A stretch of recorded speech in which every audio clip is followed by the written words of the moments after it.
Hey guys, you're watching PhoneArena's in-depth video review of the Samsung Eternity II, which is available through AT&T. It's actually the successor to the original device. That one was released over a year ago, and it sports a slightly different new look, but underneath the hood you have the Samsung TouchWiz interface. So we'll check it out and see what it has to offer over its predecessor. So when we compare this to the original Samsung Eternity, it feels more of a basic entry-level phone as opposed to the original's mid-range offering, just because of the choice of materials that they decided to go with. You have this electric metallic blue color plastic exterior, which definitely feels somewhat cheap. We do like the optical pattern that we have down here on the bottom. Aside from that, it's probably geared towards a younger crowd here. It's pretty lightweight, normal size, and not that heavy at all, but you definitely have this cheap feeling association with it. Unfortunately, we're presented with a smaller size screen than the original. It comes in at 3 inches in size and has a resolution of 240 by 400 pixels and has support for 262,000 colors. It's not the most detailed, and you can definitely tell that the text is a little bit on the fuzzier side, so you definitely need to view it pretty close to you. On top of that, colors were a little bit washed out looking, and you'll most likely need to shade it away from the sun just because you'll have a hard time viewing what's on screen.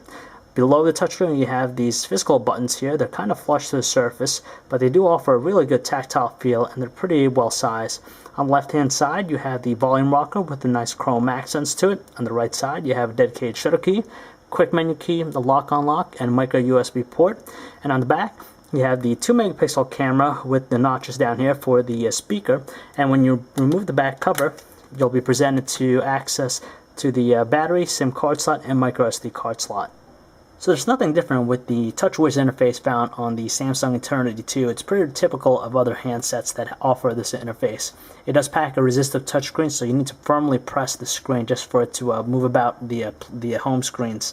You have 3 different ones. You could also add different widgets on the side here, some being more useful than others, but it just gives it a personalized look. The main menu, when you click it at the bottom right corner, you're presented with 3 different panels where you have finger-friendly size icons. You can move them about by pressing the top right icon. As you can tell, it has some animations, but it's kind of jerky. But overall, the whole navigational experience is pretty quick and gets the job done. So there are a few methods available to you for typing out messages. First one here, you have the numeric keypad for your traditional way of typing text. You even have handwriting recognition. It does take some practice, and it's probably the slowest form. But the best, obviously, is using the full landscape QWERTY keyboard when you put it to landscape. It's the most spacious, obviously, but it does require some practice, and it's not the most responsive just because you really have to push down on the touchscreen for it to register a press.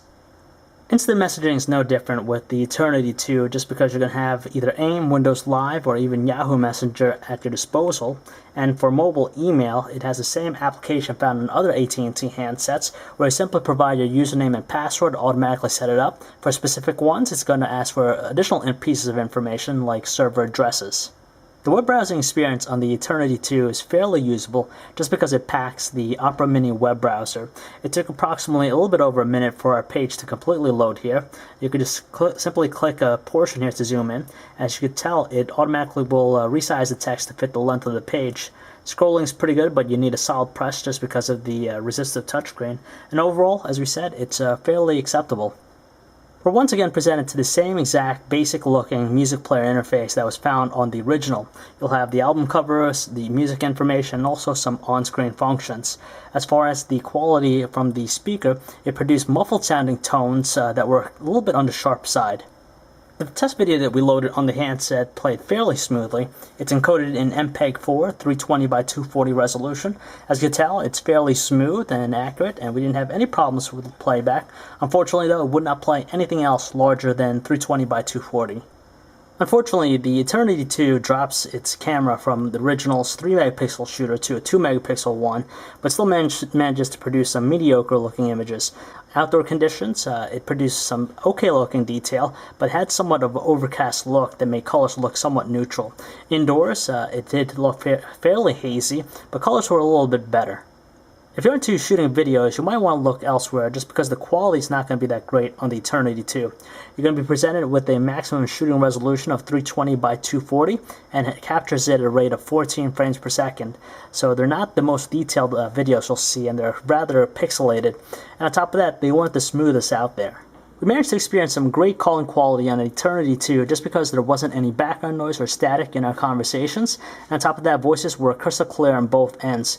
With the earpiece though, it did produce some sharp tones on the loudest volume setting, but setting it a couple notches down made for the best experience. With the speakerphone though, it didn't produce strong tones, but still more than audible to the ear.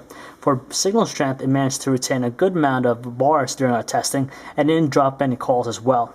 Finally, battery life, we managed to get a little bit under 7 hours of talk time when the manufacturer has it rated for 5, so it should be more than acceptable for anyone out there. Now here's the thing with the Eternity 2, it doesn't feel like a substantial successor to the original handset just because it feels more of a basic entry-level phone as opposed to the original's mid-range offering. On top of that, you see like the camera go from a 3 megapixel camera to a 2 megapixel one, and on the original it had a larger size screen represented with a smaller one, and the overall feel and look of the phone is a little bit more towards the younger generation out there. Ultimately though, it's going to come down to pricing, and it's priced right now at $70 on contract. And when you compare that to other available options on AT&T's lineup, like the Samsung Mythic or even the Samsung Sunburst, those look a lot more appealing and definitely feel more like mid-range offerings. At the same time, they're also pretty much priced evenly at that same price point. So we'd probably recommend those options over this one. But if you'd like to learn more about this handset or for all the latest cell phone reviews, news, specs, and information, you can check us out at PhoneArena.com.